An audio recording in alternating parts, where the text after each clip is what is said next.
Hey, Ed here from 10,000 Foot View, and I've got another Google Ads quick tip for you today. So what we're going to look at in this session is Google Ads Transparency Center. It's a relatively new tool that coincides with Google Ads verification program. So as advertisers opt in, which of course is not optional, it's mandatory, but once they opt in and verify their ads account, then their business information and all of their ads will be available through Ads Transparency.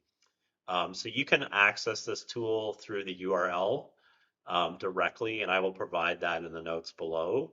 And you can also access this from search ads from the hamburger menu that appears to the right of those advertisers that are already verified. So the use case for doing it from search results would really be if you're just kind of poking around, looking for maybe new competitors you didn't know you already had. It's a quick way to kind of get some information about them. It's also great for consumers that just want to learn a little bit more about a business, maybe before they click through the ad or deal with them, which again is the main intention of Google in this regard. But in most cases, you probably want to use this version of the tool so that you can search and find specific competitors. We at my agency use SEMrush pretty extensively to do competitor research. That tool allows you to see just broadly what an advertiser is spending on Google Ads.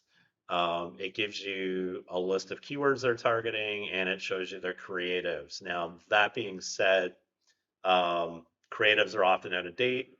The ad spend is often way off by miles, and the keywords not often that accurate. But it is, a good barometer, particularly for comparing different competitors to have some rough idea of what they're doing. And then in terms of the creative, we're going to look at that in this tool.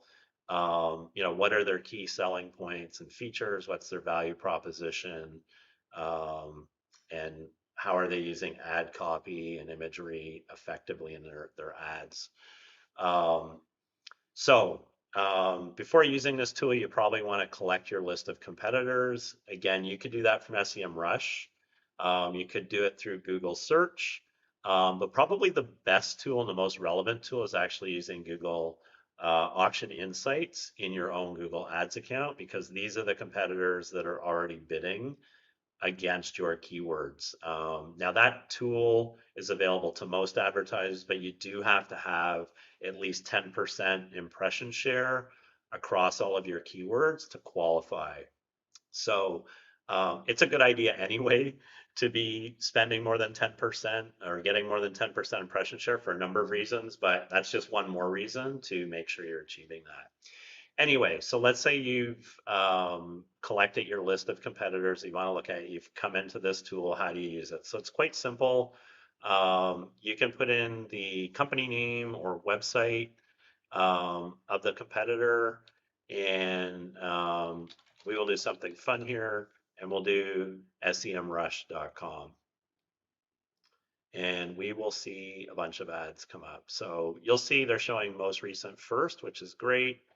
And you know, you can get an idea for what they're doing. So this is dynamically generated content. So these are dynamic ads that they're running. So you're just not going to get a lot of information there. But if we go to see all ads, now we're going to see some search ads that make a little more sense, some display ads and what have you. So you can see here, you can get a very good sense for the most part of what SEMrush is using for ad copy. And then you could, in a spreadsheet or another appropriate tool, you could put together a list of key features and benefits, maybe slogans and whatever else information you want to collect. Unfortunately, this tool, unlike SEMrush, does not give you any impressions counts or keywords or anything like that. It's strictly for viewing creative, but it does show you all the active creatives for a given advertiser. You also have filters in here to select where those ads are run. So I could change this to US. You can filter to just see specific ad formats. And you can also set the date range for when you want to view the ads that were active in that period. So by default, it's 5 years. But again, the most recent ones are displayed here. So, if you wanted to exclude ads that are no longer running, you might do like the last 30 days, but often that's not a necessary step. So basically that's it. You just go through here and you'd add each of the websites or advertisers' names that you're interested in, collect all your information, paste it in wherever you want, and you are done. So this is a great tool. Again, it's only been around for, I want to say, a little more than a year. It could be longer, and I just wasn't aware.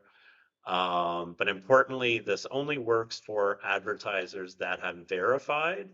But my sense of where we're at with that, given our number of clients, is probably about halfway through, or maybe even 2/3 of the way through the verification of all accounts. So probably by the end of 2023, virtually every ads account will be verified and we'll have this information available. So that's it for today. I hope you find this tool is useful for doing competitive research and it improves your campaign performance. That's it for me. Take care.